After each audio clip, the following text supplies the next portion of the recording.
primarily because he was still potty training and his speech was not functional. I had to remove him from the fancy eat crash that he was attending and take him to a disability center. So here I am, senior mechanical designer. I must take my child to a disability center.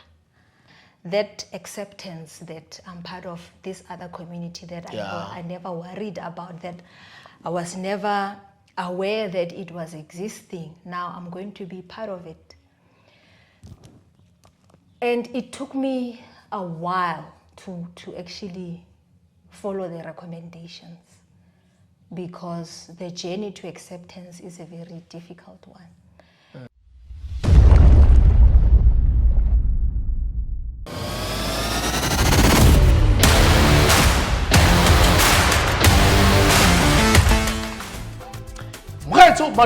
And welcome to Dust&Vision, the podcast that celebrates resilience, purpose, and the power of transformation. And I'm your host, Obakeng Orachweni Omudise, Robustness. And today we're joined by a phenomenal woman, Dineo, Veronica Mosiane. She's a regional development officer at Autism South Africa, a former senior mechanical designer in both South African Air Force and Joy Global Mining and Machinery, and one of the few women to break barriers in a male-dominated field. Dineo is also a mother, poet, lifelong learner, and a traditional healer known as Gogo Nomonde as the spiritual name. Her story is one of courage, transition, and deep purpose. And today, we're welcoming Mosiane. Dumela ma. Dumela Robustness. To be here in your platform today. Outwa. Okay, dumelisitsa our followers leba shebelli ko lapeng. To all the followers and subscribers by Dust&Vision, and it is an honor to be here to share my story today with you. I'm hoping that my story will impact some young women, some mothers out there, and I'm glad to be here. Oh, that's great. Re itumella go nna le wena le rona. A ko re tse kwa tshimologong, la ise tshimologo mo kgolong ya gago. O go lla mo gare ga lelapa la bana ba le mmalwa 8 la gare le Mosiane. How was it growing up around? Let me start by saying that ke mosetsana kgotsa ke re ke mosadi wa monogeng ka tlhago re tlhagare le ko Matile, but I was born here in Lomanyaneng and raised there in my early years, born to Philip Mosiane and Makhabala Mosiane. Melivia. Yes, my parents were actually cousins. So, yeah, born to a family of 8. I'm actually number 7 in the family. I started my primary school years there in Lomanyaneng, and later on, my late schooling, I went to Buitsanapi Technical, which is where we got to meet. Yes. So, ke ngwanyana ko Lomanyaneng, some would say ko mungo mo khibidu. Great. You were number 7. I was number 2. So Lena from the 8th of my family members, but of our siblings actually. How did you survive around? You know what? My mother is still alive. She's 84 years old. But my father passed when I was around 13 years. So from then on, I had to move and be cared for by my older brother. So the age gap between us, when we are together, you would think he's my uncle rather than my brother. But I grew up Unit 1, cared for by my brother, and my siblings were back in Lomanyane. But, you know, what do we say? We accept what was. You've mentioned that your mom is 84 and is still a great influence in your life. How has the strength shaped you, your own strength actually? o go shapeile yang wena as a woman, as an individual, as a mother? My mother is actually a strong person. Sometimes I look at her and think she was born in the wrong generation. If maybe she was born during our era where there's women empowerment, where there's, all these things that we can access, she would have done a lot with her life. But still, even having grown up back then, she's resilient. She used to be the type of woman who would have livestock. We were never hungry because she was resourceful. And she was the type of mother who pushed for education. All of us were really encouraged to get an education. If my brothers would tell stories that if they refused to go to school, she would chase them all the way to school. So from her, that is the type of person that she was, and that's the person we carry as the females in our family, because there's 5 females and 3 males. No, now you remind me of our days where you were among the top achievers at school. Tell us about those days, the early sparks of creativity and confidence that you had, and how did poetry and speaking shape your voice? Well, Bitsanapi is a technical school, so I got exposed to technical subjects, and that went on to show with the rest of my early career. But I also got exposed to public speaking. And if you remember Ma'am Kidi McKenna, she was a great influence to me. All right. She made me love the English language. Oh my God. And from the classroom, I ended up trying my luck writing poetry. I remember the first poem I wrote was My So-Called Friend. And I recited it in class. But then I later on went on to write other poems. I remember Abafazi. Remember Abafazi? It went on to be known by the whole school. I wanted to perform it in the district office. And when Town Cultural Calabash came, I also entered the competition. I actually went as far as the provincial level, where we go to Taung and won 2nd place. But there was also the love for the arts in general. So the following year, I also wrote a story called Monkey Run and Rabbit Run for my 5-year-old niece and the neighbor's boy who was 7 years. And I taught them how to perform that. And they also went on, entered Cultural Calabash. They won in Mabana, and they went to Tau. I don't know where did I get the bravery to take children that young, train them, and then have them enter such a competition and then go on to win 2nd prize at Tau Cultural Calabash. And I really thought that I was actually going to pursue time in arts, but that didn't happen. So that is where I got exposed to public speaking, and that is one of the skills that I'm still using even now. Great. With my career, with my current employment. Beautiful, beautiful. And I know you used to be a shy person. One day, yeah. I can see you went on and on now to break into the work world, where you became the first qualified female sheet metal worker, trained at 68 school, and the first qualified female mechanical designer at Waterkloof Air Force Base. That's historic. What did that moment mean to you as a young woman in uniform on those days? We entered the workforce at a time where opportunities were really open for us. And we were recruited into the South African Air Force. My sister actually got recruited at the same time. I did a 3-year apprenticeship on sheet metal work. Aircraft mechanic, they would call it. And, yes. And that time, a lot of young ladies would opt for electrical or clerical or admin positions. So then I got to be the first to be trained at 68 Air School as the first sheet metal worker to be qualified. Then I worked as a sheet metal worker at Air Force Base Waterkloof for about 2 years. Then I opted to be trained further as a mechanical designer. So computer-aided drafting, we got exposed to that as technical drawing at Witsanapi.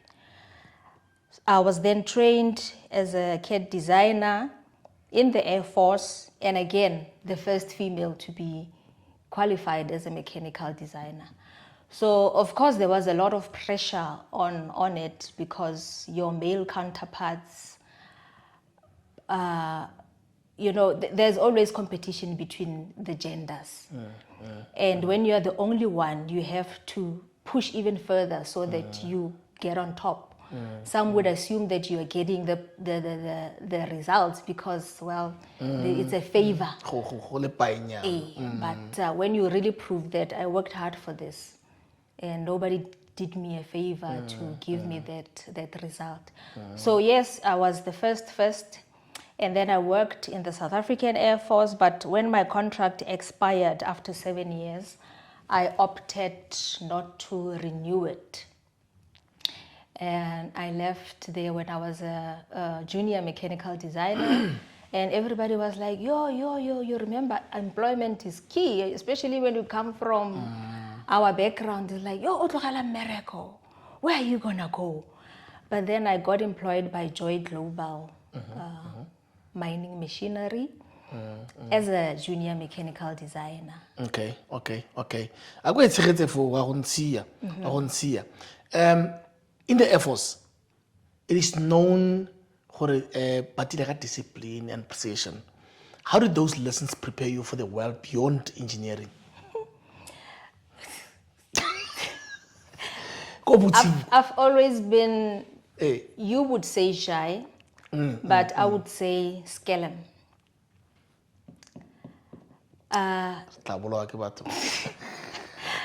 Being shy and quiet are two different things. Yeah.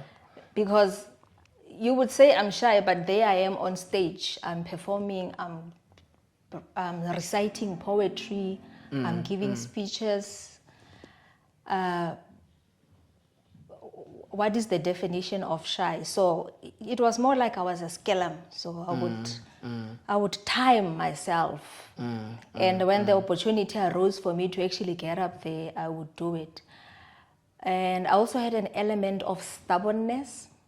So when I got to the Air Force, I realized that, you know what, some of the traits of the job require somebody who is like that, who is strict, who is stubborn, who is timeous, who doesn't necessarily discuss certain topics, who is assertive. And it brought out some of those personality traits in me. And even today, I'm still like that. You can ask my colleagues now, they're like, Dineo with time. Even now, I was on time. Time, and I get very upset when I have to hurry up, make sure that I'm on time, and then have to wait. Yeah. People still don't understand. Time is crucial. True. It's very crucial. So. Time is crucial, yeah. But again, some of the personality traits that are brought out are also one of the reasons why I opted not to stay in the Air Force, because I felt like it will make me channeled. It would rather emphasize this personality type, whereas I want to move away from it and move on to a more expressive type of personality. So it was one of the reasons that influenced me leaving. You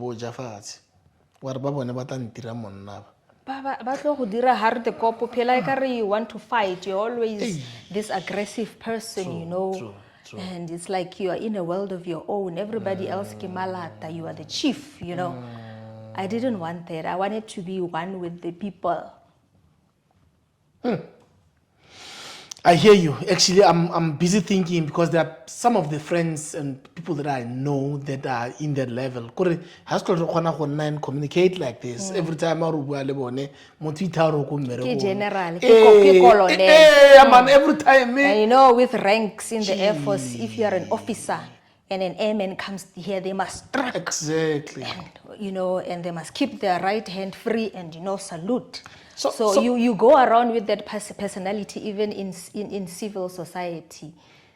Everybody must be a It actually brings me to say, what are some other traits that we learn from the job place, job where we're working? They tend to channel our personality. Exactly. And then you end up being judged because of that. Ke tswile mo go one. Nna ba njudge go tswa go ke tswang teng.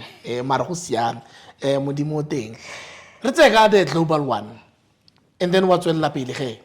Wa ya ko you mentioned Joy Global. Were you doing the same thing?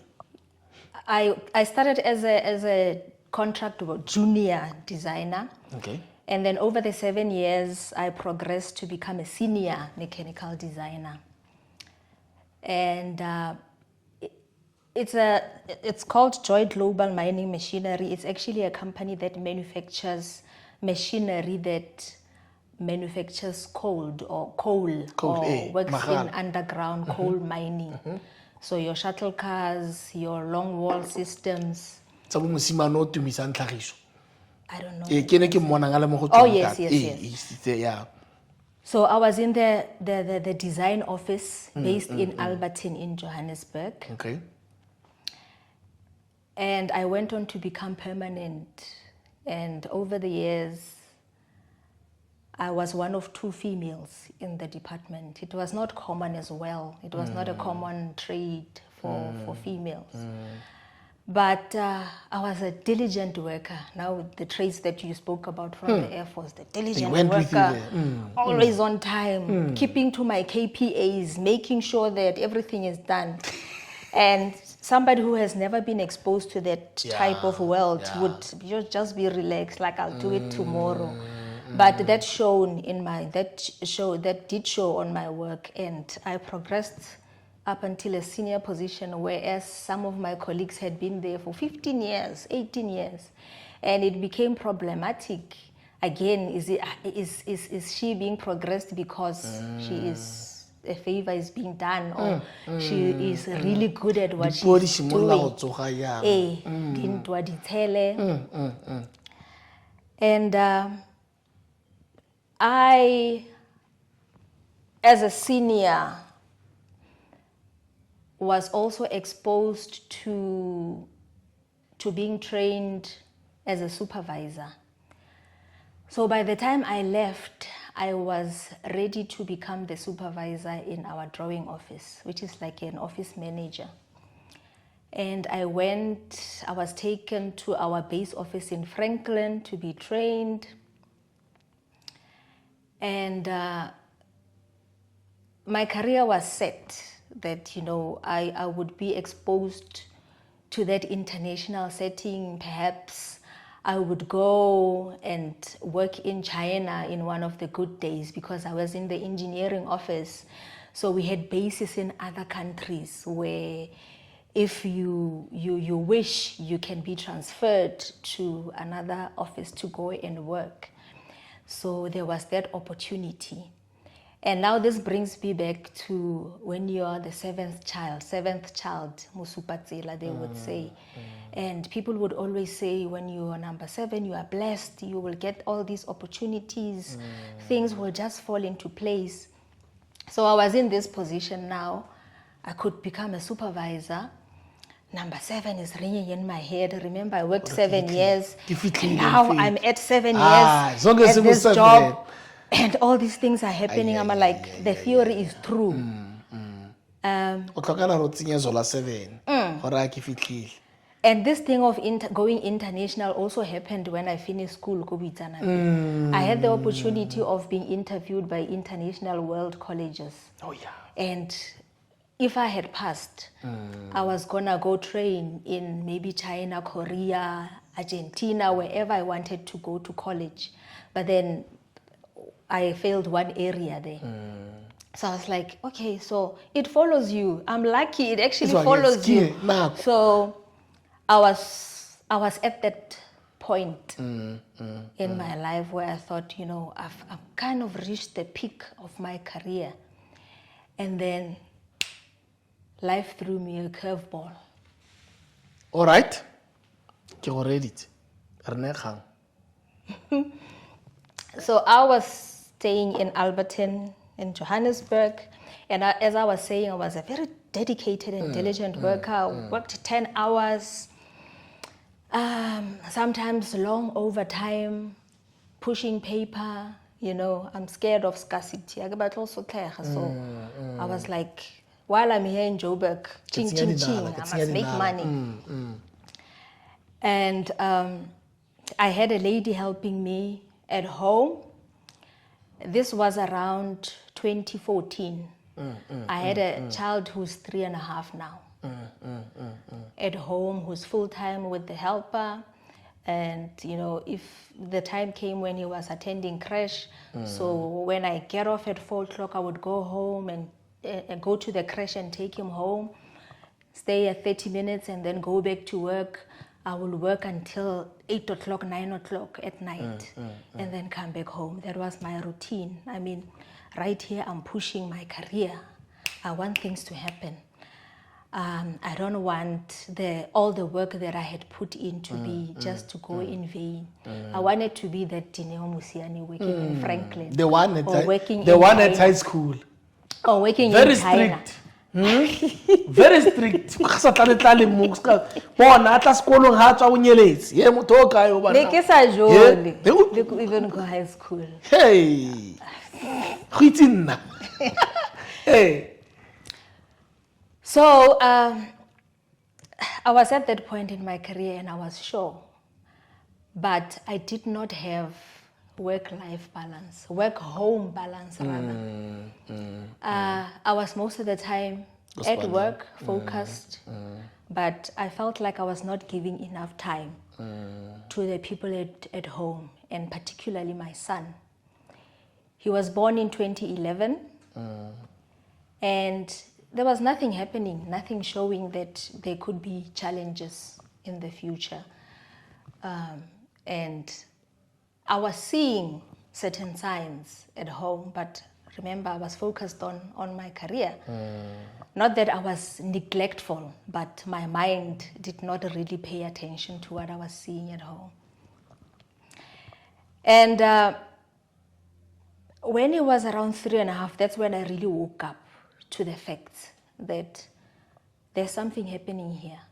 There's something different with my child compared to his peers. And I started really taking note of certain facts. At 3.5, he wasn't really speaking. There was no functional speech. He would be able to memorize music, memorize adverts, and recite them back. But when I speak to him, Kitso, come here, he wouldn't respond back. And I thought it was an ENT thing, so I took him to get checked, and it wasn't. All the organs are there, so it's not an ENT issue. And I started noting other things, like he would bite. He would bite us. He would not sleep throughout the night, so he would sleep for an hour and then wake up crying. Sometimes he would wake up laughing. And the other thing was that he was still on nappies at 3.5. So he couldn't, I was trying potty training at different kinds of advices that I was getting, but he was still on nappies. 3.5? At 3.5. Jesus. And what was also very painful to see was that he would sit against the corner of the sofa and bang his head on that wooden surface of the sofa or against the wall. Or sometimes he would bite himself. And that time, remember, now I know better. That time I didn't know what was happening, Obi. Okay, 3.5 potty training. And I was now focusing on all of the signs that I was seeing. Taking a step back from work to say, you know, you need to focus on your child now. And Google parenting, I started to Google, why is my child not speaking at 3.5? Why is my child not getting potty trained, not off nappies? Why is my child banging his head? Why is my child biting himself? Why is my child always holding on to sticks? Because he would hold on to objects that are the shape of a stick. So your toothbrush, your pen, anything that was that shape, he would always be holding them. And I Googled until I got to the word autism. Around 33 years old at that time, and it's the first time that I'm seeing the word autism. So imagine how many people at certain ages of new parenting do not know certain conditions and they get exposed to them. And I sometimes wonder if somebody had come to our school and told us or gave a 1 hour talk on neurodevelopmental conditions, would it have been such a shock to me at the time? But anyway, I Googled until I got to Autism South Africa page. And they listed all these signs of the condition, and I could pick up, this one also, oh my God, it definitely is. So I was already sure from reading the brochure. And at the time they were offering that if you suspect the condition, you can contact us and we can pre-assess to see if it is. Remember, I was in Alberton, so the offices are in Joburg. I contacted them. They sent me a pre-assessment form. And I completed that form, sent it back, and I was told that he qualifies he meets the criteria to be diagnosed. And they gave me a date. I took him in to get a diagnosis. Remember, I was kind of sure, but I was not ready for somebody looking at my face and say, yes, it definitely is autism. I remember coming back from those offices and I cried all the way back to Alberton from, was it the Rosebank area? It was a matter of this Dineo, who is a senior mechanical designer now, is going to be part of the disability community because now my child has a disability and autism is a disability. Breaking you from that Dineo, the strong one. Yeah. So where is your strength now when you have to deal with issues related to a different aspect? Remember, our careers fall into your unemployment, your education, but this aspect is the family aspect. You know, that some aspects in our life we are left to discover on our own. We are not taught, we are not exposed to some of them. You will see when you get there. So I was at this crossroads and I wasn't sure how to handle the situation. Now let me take a step back. I'm working as an RDO now at Autism SA, so I know better. Autism is a neurodevelopmental condition. It's actually a group of neurodevelopmental conditions described as autism spectrum disorder. Neuro because it has to do with your brain, and particularly the brain and the nervous system. So if you're autistic, your nervous system isn't really functioning as it should. Without getting technical or clinical, let's just leave it at that. It's not functioning as it should. So when you receive information, you don't process it the same way as a typical person. And because of this, you start to have challenges with your social communication, your interaction. How do you work with other people, other animals? Your use of speech and language. Are you able to talk? Are you speaking? Or are you trying? You are an unreliable speaker? Or you cannot talk at all, so you are non-speaking. And it also affects your sensory system, how your senses work. You don't need to be taught, how do you hear, how do you look, how do you see, how do you smell, how do you taste. Your senses are supposed to know how to work. But with autism, some of our senses don't really function. They are either overactive or underactive. And it also influences certain behaviors. So you could be somebody who loves routine, who loves structure, who likes things to stay the same. Now I know, but back then I didn't know what was happening.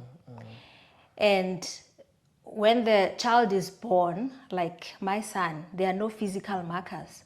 So it's a developmental condition because you start seeing the signs as the child is growing.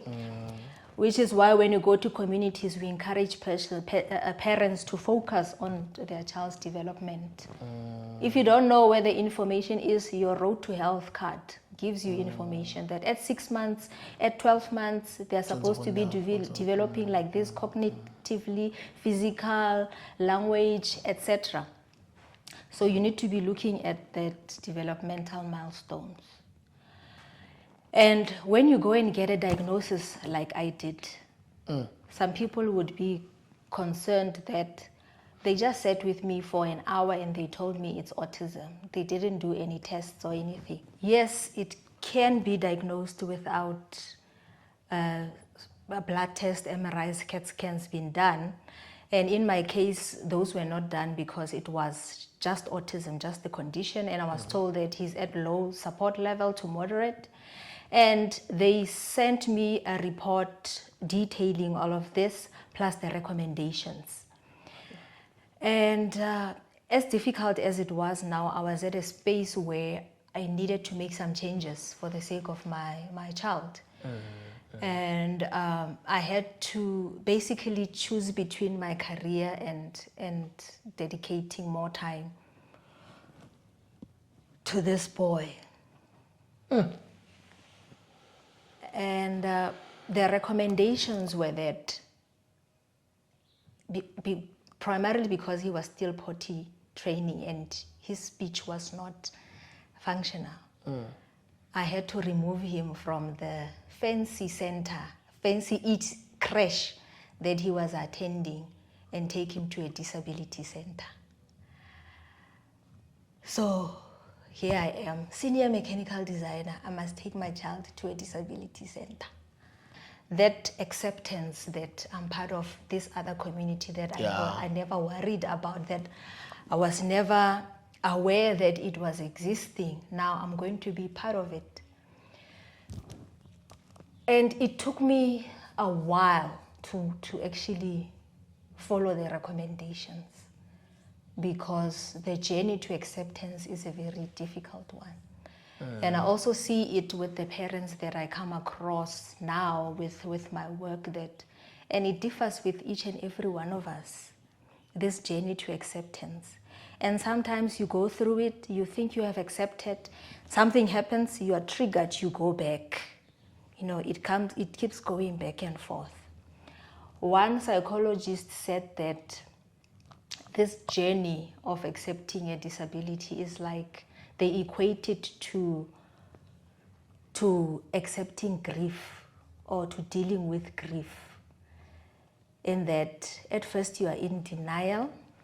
I was in denial for a long time. Like me, really? It cannot be. I'm not even going to take action. I think I made a mistake even going for the diagnosis. And then you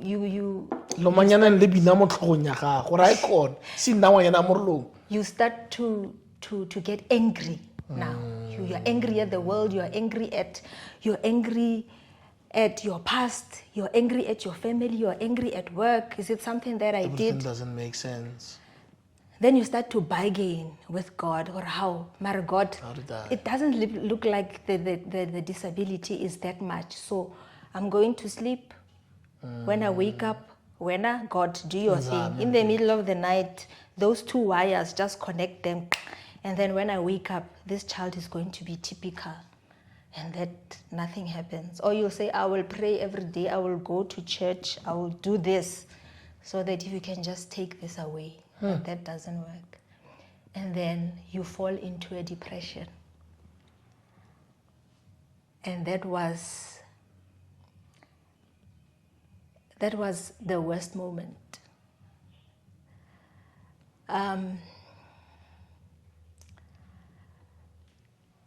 It's so difficult because when you are pregnant, you paint this picture of the child that you envision. You already see him as a doctor, as a policewoman, as this and that. And you it's difficult when you are told that you have to go back to this board now and paint a new picture.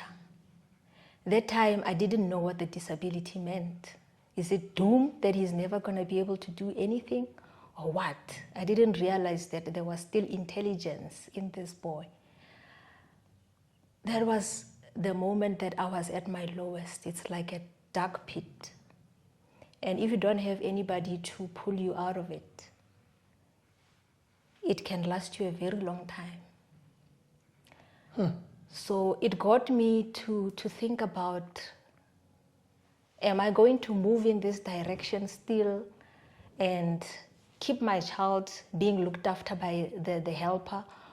Or what exactly am I going to do? Do I have support here to handle what my child is going through? Is he being supported by me without me giving him time? I became really depressed over King. Looking back, I don't believe, I feel like it was a weakness, but it's reality. We are human at the end of the day. And I realized that my support structure was not in Johannesburg. All my family members were in Mahikeng. The father was in Limpopo. I felt isolated, alone, because all of a sudden you start to think, have I ever seen an autistic child? And you can't think of ever seeing one when you are growing up. Any child who is autistic being embraced, what do you do? So I eventually decided opted to resign. I couldn't handle it. I remember there was a day when I couldn't even get up to go to work. I kept giving excuses. So what's happening to my work life? It's dwindling. It's going down. And I'm trying to talk to my colleagues. This is happening because autism is an invisible disability. So people think you are making things up when you say, he's doing this, he's doing that. They're like, no, he's a boy, give him time, he will develop. And like what you're saying is not helping me. I need somebody to really help me deal with the situation. And my two sisters, Lady G and Mama Juju, she's a teacher. She was in Mahikeng. My other sister was in Makado. I knew that they could be that physical support for me. Hence, I decided to leave everything, forget about that life and take a different direction. So I came back home knowing very well that there are no resources for autism. My child when I actually decided to resign, it was 2 years after. And he was going through speech therapy at the time. And I did eventually take him to the disability center. So I think just that reality, every day taking your child to that disability center and seeing other children with disabilities. Yes, you get to accept that this is what I'm handling. There are other parents who are handling worse disabilities. But it still took a toll on me. Until after 2 years, I decided I'm going. It was around 2016. I knew that at least my sisters could give me 2 hours, 3 hours and take the child and look after the child. And I felt the child is safe because who else do you leave your child with who will have the same love and care and understanding? Came back to Mahikeng. When I was still in Johannesburg, when I tried to get my child into crashes, I think I went through 3 different crashes because I would be called every day. Your child is doing this, he's biting other children, he's under the table, he's not concentrating. And go to the next crash and the next crash. And that was Joburg.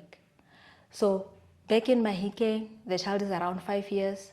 I go to the first crash, I think he only lasted like a month. I was being called every day. He's biting other children, can't sit still. He's running around the building of the school. Second crash, still. Third crash.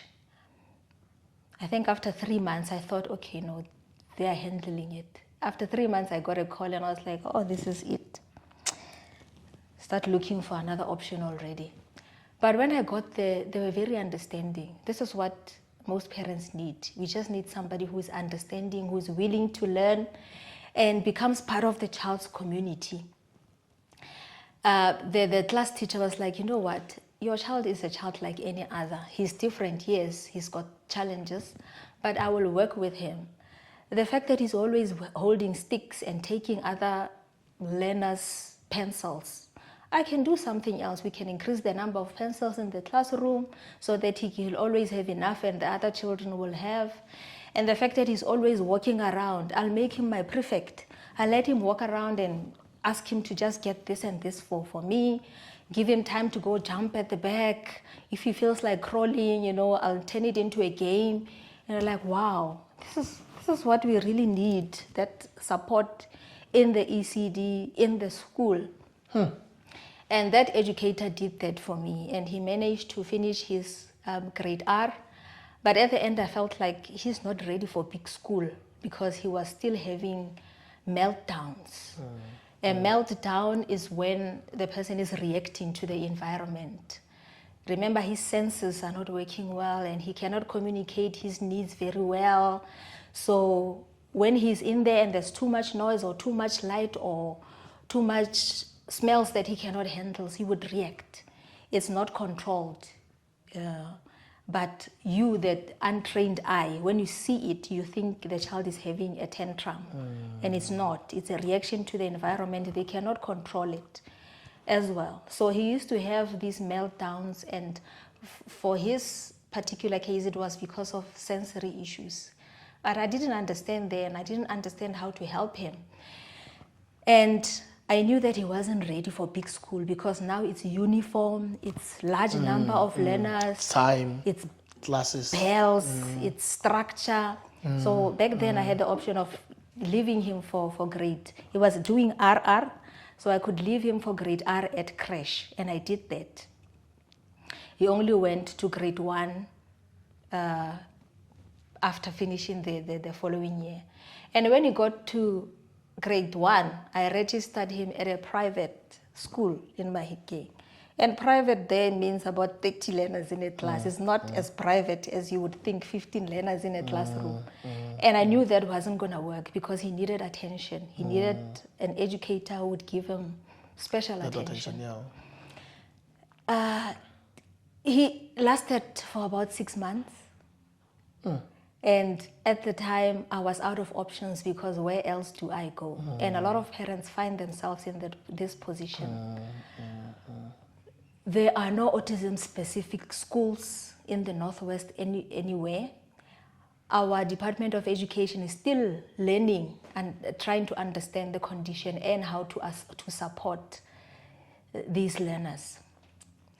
And I'm at a private school, so I cannot be pushing certain agendas, you know, because it feels like you want special treatment for your child. So my sister was staying in Makado at the time at an Air Force base. I called her to say, you know what, this is the situation. I don't have an option.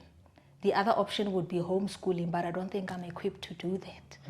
So there is a school in the base, and I know it's really private. Classes are about 10 learners in each class. It's not autism specific, but at least it's that private. And she agreed. She said, no, pack him up, bring him to Makado. He is just as much my son as he is yours. That is my sister, Lady G. So I did that. We took him to Makado. And remember, with autism, if the child likes sameness, routine, you need to prepare them, whether they are talking or not. You need to tell them, show them pictures. And we did that. She took pictures of the base, of the house, of the school, of the uniform to say, this is where you're going now. This is where you're going to live. So I would relate the story to him over and over. This is what's going to happen. And he got to be prepared. That's the type of support that somebody needs. A sister, a family member who would say, I would physically be there for you. So he went and stayed in Makado. The school was not autism specific, but the educators, we told them that he is low support, autism.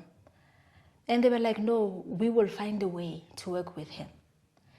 And I got the regional officer in Limpopo to have a workshop on autism that side. The educators all went for that workshop. And when they came back, they were like, actually, your child is not the first one in the school who's autistic. We think there's about 5 or 6 others. We just didn't know that it is autism. So they worked with him, mainstream, finished his grade 4, grade 5. No, sorry, he finished his grade 2 and he was during COVID doing grade 3. And then he had to come back to Mahikeng. When he came back to Mahikeng, I registered him in another school.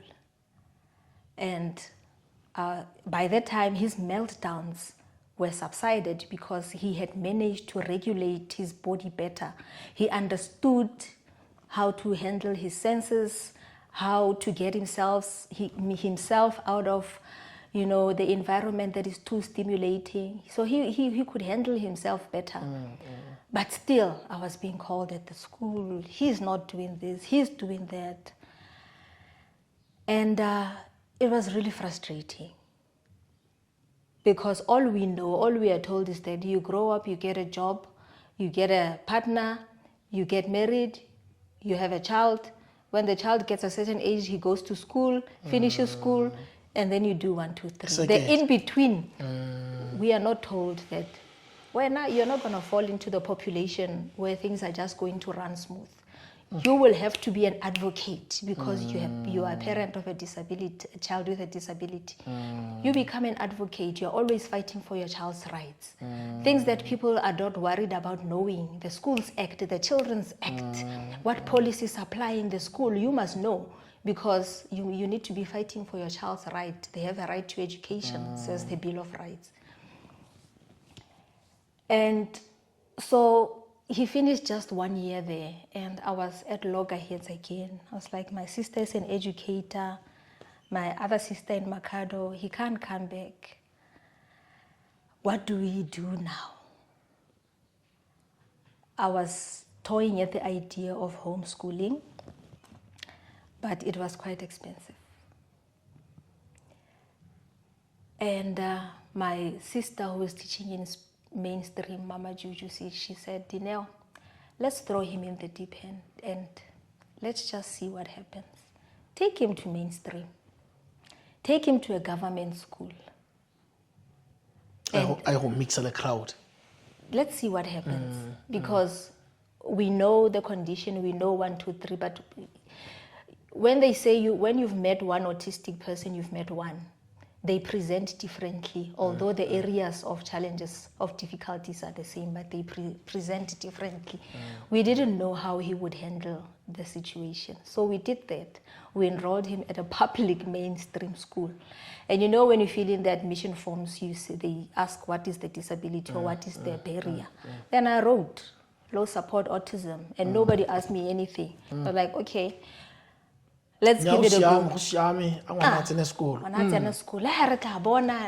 You guys like to label children. Hi, what is this autism? We don't even know what is autism when we are teachers. Like, okay, let's have on. We have been here for years. Hey, I know the autism. So he went on. The biggest thing was that he didn't do Setswana. And I worked with him. Remember now, I'm more knowledgeable. I understand autism. I understand even how his mind works, how he learns, that you need to create visuals. You need to find alternative ways of teaching. So I was creating these visuals and, worksheets for him so that he would understand the language. And coming back from school, he would come back at 1 o'clock, rest for 2 hours, and then I'll be working with him.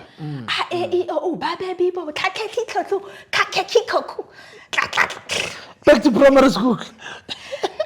Because Setswana is a big subject, you need to pass that subject to go ahead. And I worked with him. My older sister is also a Setswana teacher, so she was giving me tips, do this, do that. But his strong subject is mathematics. Math is like English, it just flows. Beautiful. So the struggle was languages. But I worked with him, and it was interesting to see my child really learning. Because back then, when he was at ECD level, at crash level. Thought. Actually, in Johannesburg, before I came back, he was at a crash when OP. And you know, you would be called for, come for parents' night or parents' day. And the educators would prepare these children with an activity. They already show them the answer. Hurry, when we call you up, you must pick. When we say it's winter, you must pick this picture and plaque it on the wall. When we say it's summer, you must pick this one and plaque it on the wall. So they had that exercise where children had to go. And there's 4 seasons. So, Kamogelo, it's sunny, it's summer. What picture do you put? Kamogelo would pick a person drinking water. Lesedi, it's windy, so what picture do we choose? And this one would choose somebody, you know, being blown away by the wind. It's raining, what do we choose? This one would choose an umbrella. You know, it's autumn, what do we choose? Falling leaves. And I'm sitting there, all these children are going, oh wow, people are clapping for them. And then came Kitso's turn. And he had to choose for summer. Remember, for summer you choose a person who's drinking water. That's how they were trained, that's how they were told to do things. Then Kitso goes there, my son chooses an umbrella. He's supposed to choose it for rain. Hey. Ne? Hey, He chooses an umbrella. Yeah, shaman. What? And people are like, yo, eyes. Does it mean he's not getting it, he's not intelligent? And then the teacher puts it back and then he puts 2 options. The umbrella and the person drinking water. He still chose an umbrella. And I'm sitting there, you know, like, who's the parent of this child? But he was not wrong. He was not wrong. That's how his mind was thinking. You still use an umbrella when it's summer, when it's hot. But that was not how the exercise. He was not conforming to the standard that was set. And that is the autism mind. They don't conform to social standards, to how people work. Their minds are very diverse, which is why there is a concept called neurodiversity, that there's no normal type of brain. Our brains are all different. We all think differently. So he was not wrong. But it stuck to me throughout the years that people might confuse him for not being intelligent if he keeps choosing things that are different or, you know, finding ways to do things. Yes. So I dedicated my time that I'm going to make him conform. He must go with the standards of society and life. So if it means at grade 4 you must be at this level with Setswana, I will make sure. And when he was at government mainstream, I didn't wait to be called. I would just visit the school. So, English teacher, Setswana teacher, how is he doing? And they were like, no, you know, he's doing this. But we noticed 1, 2, 3. Okay, and I would be dedicated looking at his book set well. Like he needs to be on standard. I don't want people assuming that because he's autistic, he's not intelligent. Because autism is not always an intellectual disability. Remember the co-occurring conditions? Yes, some can be autistic and have intellectual disability. But in this case, it was not. And I wanted to make sure of it. And he went on, he's still at the mainstream school. He's now at grade 7. And beautiful. A very intelligent somebody, if I may say so. Beautiful, beautiful. And the thing about the education system is even if you have typical, normal learners, they are all diverse in their thinking. Their strengths are different. So the way you teach should be the way the learner is able to process the information. And with learners who've got such conditions like your autism, dyslexia, your Down syndrome, you need to be diversifying the way you're educating. And even in the CAPS curriculum, you have that leniency to differentiate the curriculum, give them extra time, find ways to teach. If you're teaching numeracy using worksheets, this one you can use concrete objects to teach numeracy, so you can differentiate. But we are still set on one way of teaching, one size fits all, and it doesn't work for especially our diverse learners. And we also really encourage that when we go and talk to educators, that you need to diversify, you need to make that space open that our children can also learn. They have the right to education after all. I was saying earlier that when you become a disability parent, you end up being an advocate. You have to learn, you have to spread yourself and, you know, get into a community of people who know so they can strengthen you. You get to understand what does the South African School Act say about disability, Children's Act. You get to be exposed to the white paper on the rights of persons with disability, to the white paper 6 on special education. That is where we live. That is the world that I fell into when I left my life as a senior designer. I fell into this. And fortunately for me, I ended up working for Autism South Africa after I came back to Mahikeng. So I get to get exposed to professionals in the industry, and I got taught by the organization all these things. But any parent has access to such information, so you get to learn. Now going back to the education system, he's in mainstream, and this policy applies to mainstream schooling, government and independent schools. It was born from the White Paper 6 on special education. It's the SIAS policy, screening, identifying, assessment and support. All educators, all persons in the department needs to know this policy. And what it says is that when a child is admitted, the child should be profiled. It doesn't matter whether there's already something identified. Any child should be profiled to say, okay, this is the background of this child. This is the person we're going to be working with going forward. And during their schooling days, you continue assessing the child to see if there's any barriers to learning. And you don't diagnose, but you identify. Okay, I have a child in my class and his name is Kitso, and I can see he's not concentrating. He's walking around the school. There are forms that you complete called SNA1, SNA2, and SNA3 forms. You complete these. And what is the biggest factor is that once you identify something as an educator, you call in the parent to say, Mommy, I've identified this. I, as an educator, I'm going to do 1, 2, 3. I want you to also do this at school. So you are supporting the child, and they get to be in a mainstream school, in a government school, mainstream school, independent school setting, studying the same curriculum that other children are studying. There's a lot that can be done to make the curriculum flexible for different learners. And OB, barriers to learning don't have to be a disability.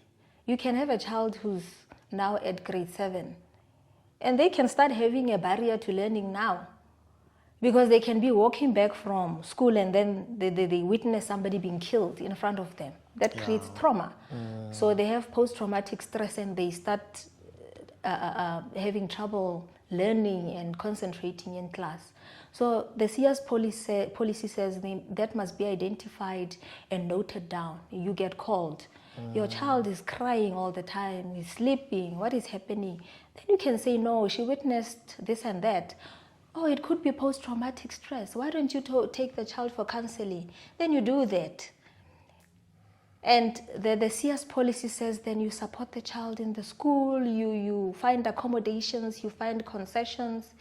And if the situation still exists in the school-based level, and you've done all that you can at school-based, you take it up to district office, whereby you say, we have this learner, please support us, draw funds to us so that we can accommodate them, 1, 2, 3.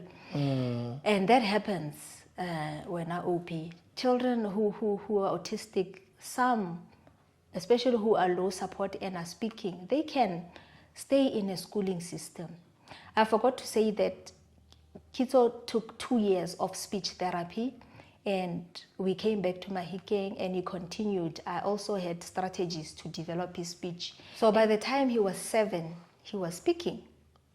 So you have low support autistic children who are speaking, who can progress, who can thrive in mainstream schooling. We just need to have educators that are supportive. But the policy is there. We just need people to understand and dedicate time to working with our children. Yo, that was mouthful.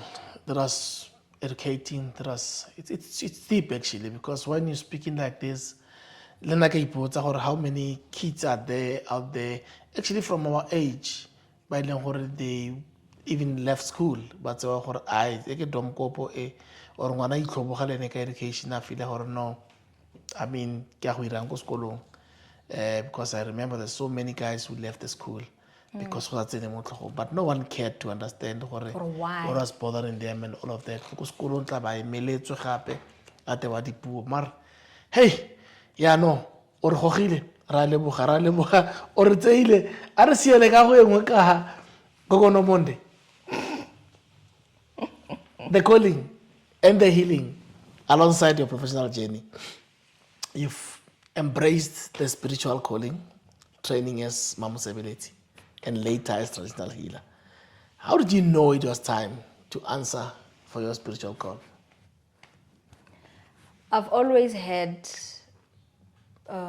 signs back in high school. Maybe you would not have known, but there were times where I would disappear for 3 days or a week, gone, because with the simuloti. I would have fainting episodes. Yeah, I know about the fainting one. Yes. I would be shaking like somebody who's epileptic, and I would maybe have tingling in my feet. So there would be things that are happening. And then the family would take me to a traditional healer. They would request, give the child time to finish school.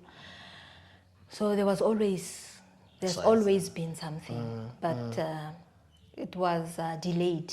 The request would delay the time. So in my family, there was always that need for somebody to become a traditional healer. So my siblings had always refused to go and get initiated. Badigela ko wena. Badigela ko number 7. 7, going back to number 7. So when I was back in Mahikeng, my brother actually went to St. John, and when he was there, he was told, there is somebody who has just resigned, your younger sister, the one with the big eyes and dark complexion. You must bring her here. Bring her closer. And he called me. But I knew already. I was like, you know what, I'm tired of Kekopa, so I'm just going to get it over and done with. And but my heart was never fully there. I was doing it because it has to be done. And after that, we found the one who's going to fulfill what we need. And when I was sure that I'm done now, after Kidira Mokiti, a big Mokiti, what do you call Mokiti in English function? After that, I was like, no, I'm still having these dreams now. It's not blue and white. Now they're becoming clear. It's red skirts and beads and water. And I was like, oh my God, what have I done? I've opened another channel. And I tried to deny it, until eventually my older sister was like, Dineo, you're going to go mad. You are going to go mad. If I could stand, I could stand. Oh, you mean size 30? Yeah. And I also decided, you know what, I'm just going to do it, because I don't want if my life should change later on in life, I don't want to still have this knocking at my door. So I went to the nearest nyanga that I could find, and he was like, no, it doesn't work like that. You have to be shown the person that you don't just that you must do 1, 2, 3. This is a ritual you do so that you ask and ask them, where must you go? So I got that dream. I was shown the person and where they are. I went to the person. I told them, Baba Ntlantla, I had this dream. You were doing 1, 2, 3, and I did this and you did this. So what does it mean? And she was like, I hear you, but I have not been shown you. So I must wait to be shown you. I was like, okay, so how long is that? Because I have to get this thing done. It's like, I don't know, but I'm going to ask as well. And then he did that. And after some time, he was like, I've dreamt something. But they also that you've said you've also seen something. And I was like, yes, I did see something. And this time I was inside the ndomba. I was wearing this red skirt. I was sitting on the goat skin, and you were doing 1, 2, 3. And it was like, okay, yes, I also saw the same thing. So it means we are in sync. I told me. But he also said, but now you have to do something first. You need to have badimo and ask your ancestors if it's really okay for you to come. You have to do this function at home. Like, okay, I'll do it, because I was really determined. I need to get this thing done. So I had that badimo function, and because I was so set on getting done, as soon as it was done the following day, I had my school bag. I was like, bye-bye, I'm going. And my sister was like, hey, things are not done like that. You can't just go on your own. I was like, we have to go with you. We have to present you. Like, oh, okay. Then we got there. We were at the gate, and I could see he's got fellow dingaka with him. It's very serious. Go busy. They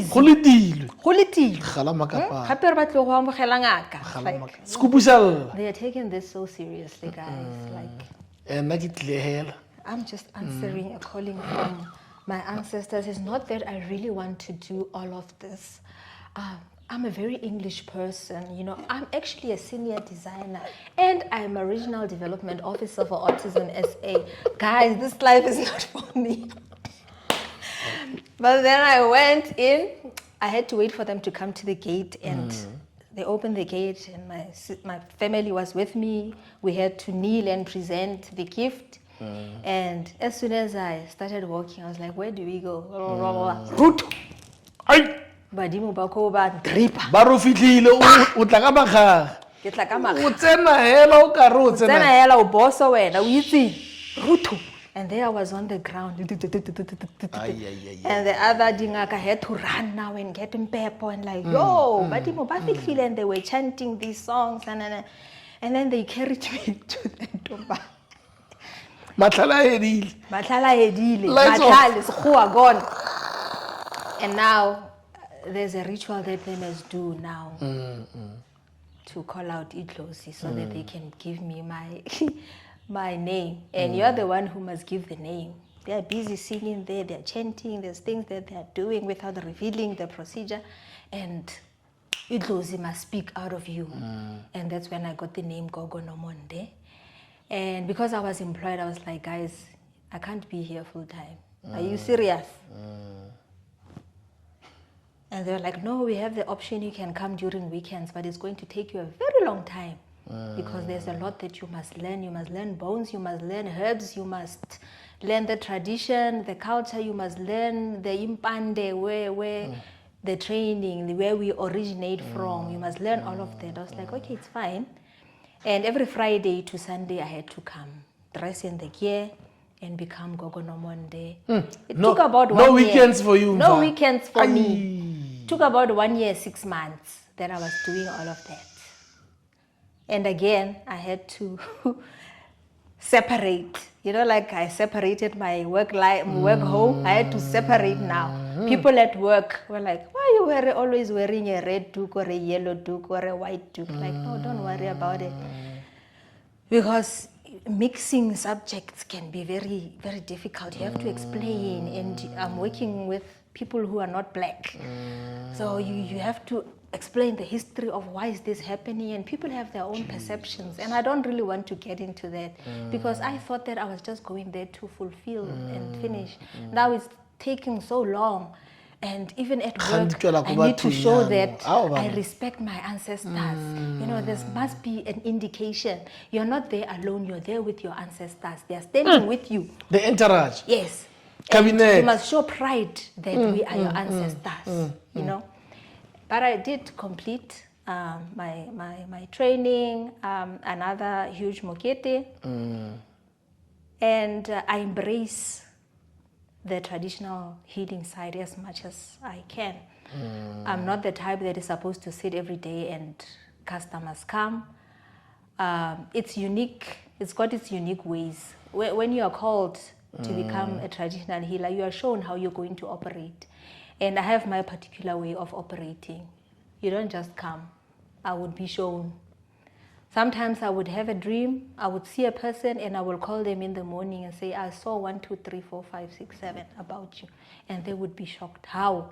But nobody knows about that. How do you? So there's no money in that. I'm not gonna afterwards and say, but you owe me 500 rand. Well, you see? So I need to be employed, I need to be making money. So I have to find a way to balance. So I put all of this in compartments. Governor Monday is this compartment, Dineo, the regional officer, is this compartment. And I try not to mix the two. Sometimes it does intertwine when I'm off on training and then and sometimes I'm not even wearing the beads. And somebody would just be telling me about things that they never told anybody, and they're like, I don't know why I'm telling you these things. And by that time I know, like, okay, no, we'll talk afterwards. And after doing the RDO work, it's only then that I would attend to the side. Yeah. Yo, quite a challenge. Quite a challenge. Now tell me, what message can you send to a mother who's sitting there, a lady who just got a baby or who's been with the baby for more than 3 years, like on your situation? What can you advise them? Life happens to every one of us. Disability does not choose. It doesn't care whether you are of whatever race, whatever socio-economic standard. You could be deep in the rural villages, you could be in Sandton, and you could be gifted with a child with disability. Find your way to walk the journey towards acceptance. Find your way to embrace your child and see the positives, see the greatness, believe that he truly can learn and become the best version of himself or herself. And you will start feeling happy. Your moods will change around the people that are surrounding you. You are going to impact others who might not have also experienced the same challenges. And life will become more meaningful because you have found true meaning.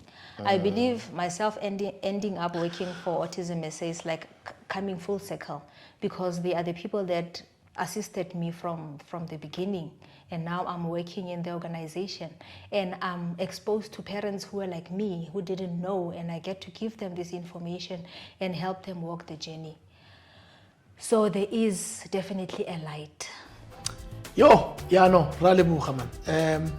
La ke tsena go leboga gore bo share le lona this deep story that most of the people ba tshaba le go bua ka ditori tse dintsenyana, and that's why ba feletsa re na le bana ba ile gore go bofelong maybe o le malla go ya go pele, and then re feletsa re na le bana ba ile gore ba disabled ga ba kra thuso ka nako. So thank you very much, and tswela pele go thusa ba bangwe, tswela pele go godisa mosimano le nna lady, because o mo say fetse botse a no sa mo thusa o ka go sa ipele ka ene go ana bona ka o fetsa smile mo sa ka go bua ka ene he used to embarrass you go crash and now yana I choose umbrella, but I choose a person drinking yeah water. no it's quite inspiring yeah and man na re thusitse le bantsi le rona I think we've learned someone is going to be still there watching this show learn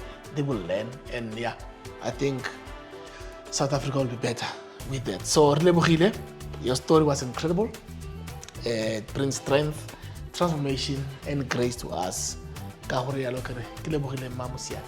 I thank you very much. Robustness. Yeah. That's the name. That's the name.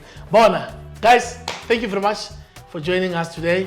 And hey, re tswelang go babolela ka se re dirang and tswelang go re follower on YouTube.